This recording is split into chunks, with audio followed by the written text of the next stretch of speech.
Hi everyone! Are you having a hard time making your child to listen to you? Hands up to me! Well, if you're that person, we can do this!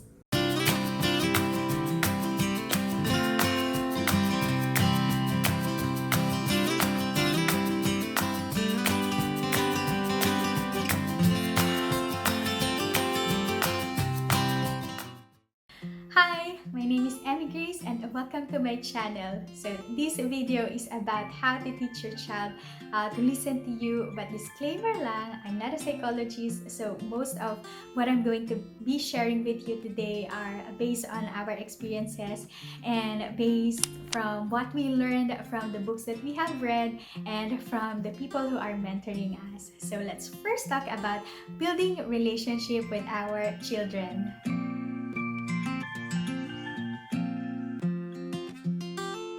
Let's build relationship with our children. How's your influence over your child? Does he or she obey you right away? What kind of relationship do you have with your children? And why did I ask you these questions? It's because as your relationship deepens, your influence over them gets deeper as well. So let's start with building our relationship with them.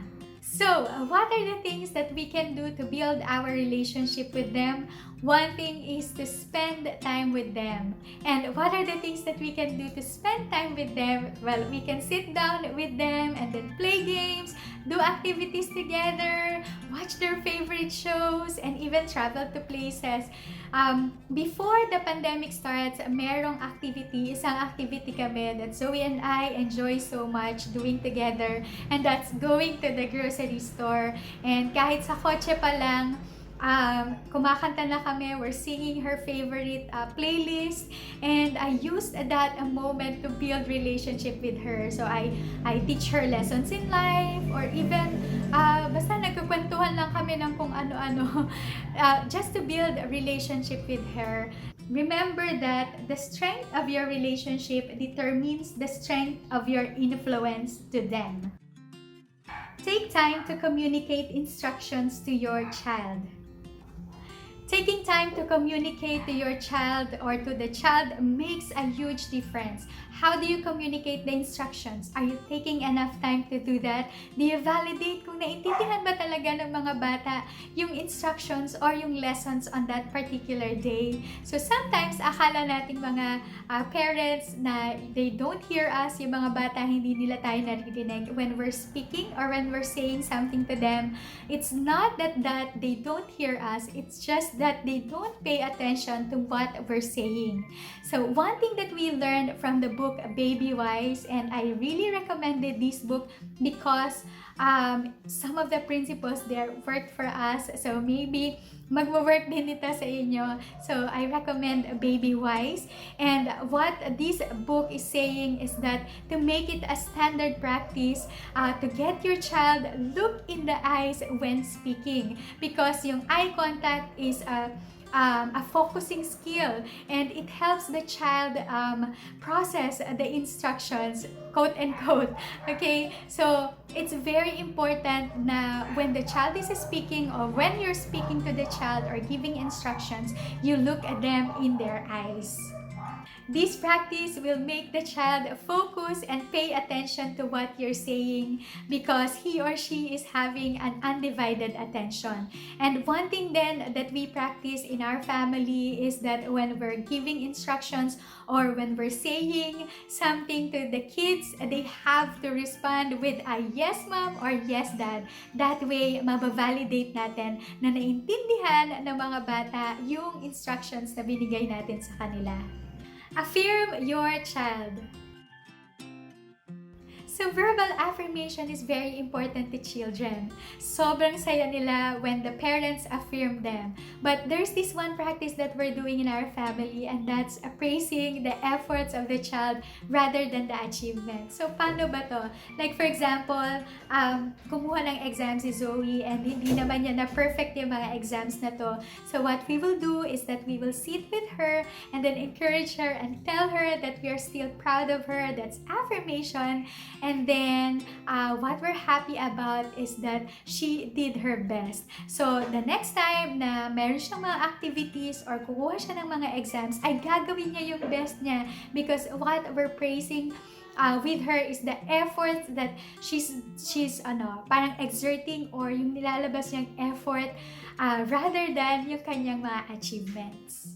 And I would like to quote one Bible verse that tells us something about the power of our tongue. So sabi doon sa Proverbs chapter 18 verse 21 that the tongue has the power of life and death. So you can either speak life or blessing or curse or death. Pwede ka ding mag-build up ng ibang mga tao or i-tear them apart. So what comes out of your mouth? Nag-i-encourage ka ba ng mga anak mo, or nadi-discourage sila with what comes out of your mouth? And finally, learn to listen. You are the ultimate example to your child, and you as the example are way better than 1,000 lectures. So anong ibig sabihin nito? Ang ibig sabihin nito is dropping whatever you're doing to listen to your child and what he's saying. So this is to let the child knows then that he is more important than what you are doing.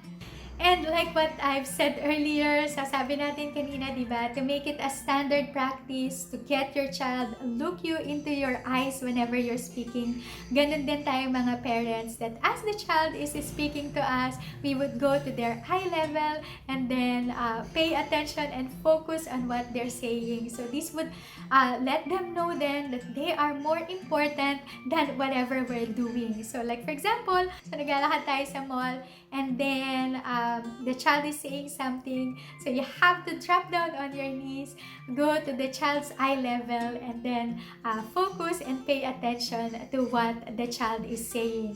So this means also that as we teach our children to listen to us, we have to learn also how to listen. I hope this video helps you and encourages you, and if this video encourages you, leave this video a big thumbs up, and please don't forget to subscribe and hit the notification bell so you wouldn't miss any of our future uploads. So thank you very much for joining me today. God bless everyone, and remember that you are amazing, and we'll see you around. Bye everyone!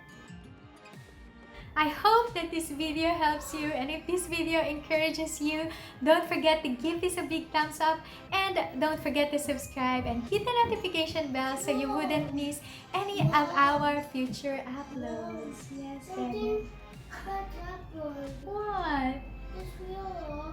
Oh, okay, wait. I'll check it later, okay? Can I finish this now? Can you buy another one of this? We'll see, okay? We have to pray for it. Can I finish this now?